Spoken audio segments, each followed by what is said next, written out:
Ustadz gimana, takut terlalu soleh nanti takut ujiannya lebih berat. Subhanallah. Orang soleh memang lebih berat cobaannya, tapi jangan difahami beratnya ini berarti mereka akan diberikan ujian yang membuat mereka tidak mampu melaluinya. Bukan. Jadi Nabi SAW pernah begini, ditanya. Waktu itu beliau lagi demam. Kemudian ada seorang sahabat masuk ke dalam rumah beliau lalu memegang, kaget. Nah, demamnya itu panasnya Nabi sampai tembus dari selimutnya. Kena panasnya gitu. Lalu kata sahabat tersebut, ya Rasulullah, Anda ditimpa demam yang tidak pernah kami melihat demam seperti ini.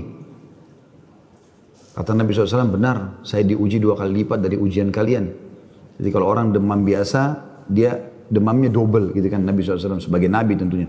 Dan tidak mungkin ada di antara kita mencapai derajat Nabi kan gitu. Kemudian sahabat ini bertanya, ya Rasulullah, apakah berarti dengan itu Anda mendapatkan double pahala? Kata Nabi SAW, iya. Iya, jadi misalnya gini, kalau orang yang tingkat kesolehannya lebih tinggi, mungkin kalau orang yang lebih rendah dari dia, flu-nya 3 hari atau 1 minggu, dia mungkin bisa 10 hari. Tapi ujiannya sama saja kurang lebih gitu kan.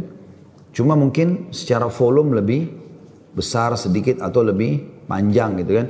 Tapi Allah SWT berikan mereka perangkat keimanan sehingga bisa mereka melalui. Terbukti di hadis lain disebutkan, jadi hadis yang serupa tadi tapi ada tambahannya, kata Nabi SAW, orang yang paling berat cobaannya adalah para nabi-nabi. Kemudian datang orang-orang yang tingkat imannya mendekati para nabi-nabi. Tapi ketahuilah, seseorang di antara mereka orang beriman itu diuji oleh Allah Subhanahu wa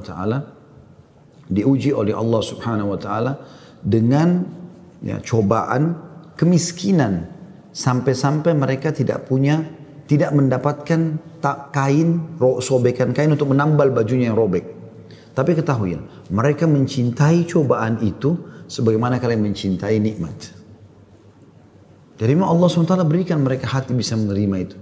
Bahkan mereka menikmati cobaan tersebut gitu kan. Jadi tidak usah khawatir. Karena menjadi orang soleh dijanjikan banyak sekali diberikan faedah-faedah dan manfaat. Toh cobaan juga akan datang. Baik Anda soleh atau Anda tidak soleh.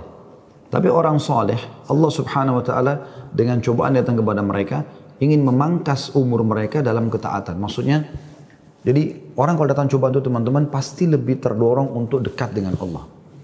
Lebih mudah menangis, lebih bermunajat, lebih soleh dan solehalah.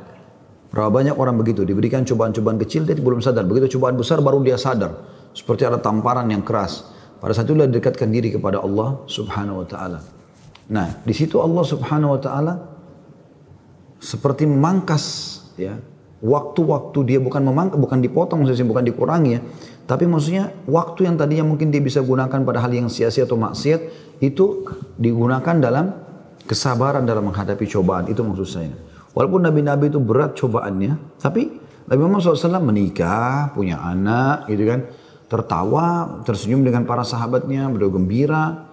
Dan mayoritas hidupnya bahkan bahagia.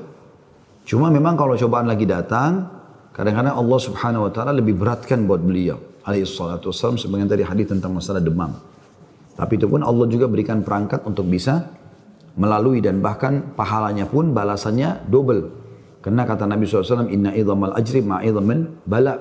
Sesungguhnya beratnya, besarnya kadar balasan sesuai dengan beratnya cobaan tersebut.